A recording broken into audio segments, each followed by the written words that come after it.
We don't see this every day, but we do today. And if you look at the MES or the ES chart on smaller time frames, you're going to want to be paying attention to what we're actually going to be looking at, which is a larger time frame. I'll show you why that matters in just 1 second.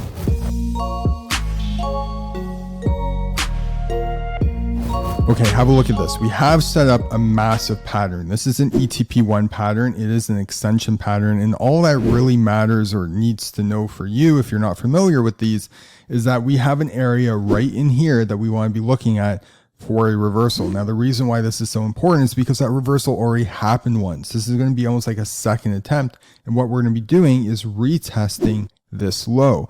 So this low that we're seeing right now on this pattern is supposed to be going up. That's the idea of it. However, this retest and the price action coming back down to that area of support is super strong, which means we might actually go through it. And this is why it's going to be important for you, because this level of 3,600 is going to be key. Now watch this. If I toss on Sonar, okay, look at the direction that we are right now on the Sonar wave. If I draw a vertical line, we are right here. Now we have this up wave that's going to be coming up, and that's going to be going on until now, until almost November, the end of October. That is what we're going to be looking for to see, because right now we're going into this reversal. Sonar is telling us that our price is going to be going up. However, the price action on this thing right now is super strong to the downside, and that's why this 3,600 level is going to be so important. Now, take a look at this. Down here at 3,200 is our next big level of support. So if we break 36, guess where we're probably going to be heading? Now, I have no idea more than you do, but that's a fair guess to assume that what we're looking at here right now might in fact be a channel. Now that's pretty textbook as far as channels go. So what I'm looking for here is a 2-to-1.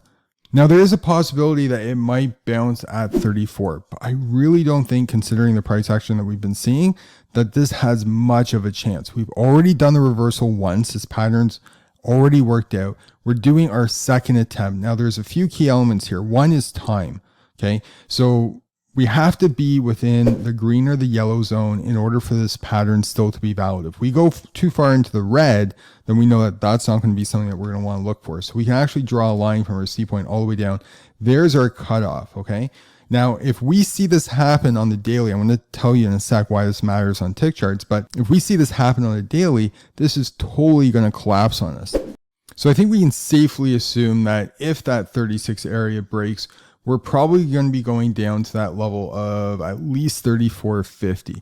Now, chances are, depending on what we see with price action, that might not hold too, in which case we could be going down to 32. And that's why I'm so grim about this, is because this pattern's already worked out once. The price action's super strong. If 36 breaks, not only could we be going down to 34.50, but probably even 3,200 if we see that sort of price action, because that's where our next big level of support is.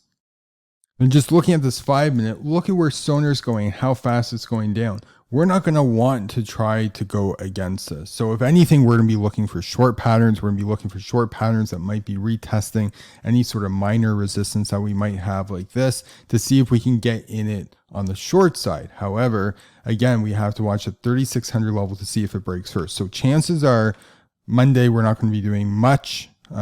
Going to Tuesday, possibly.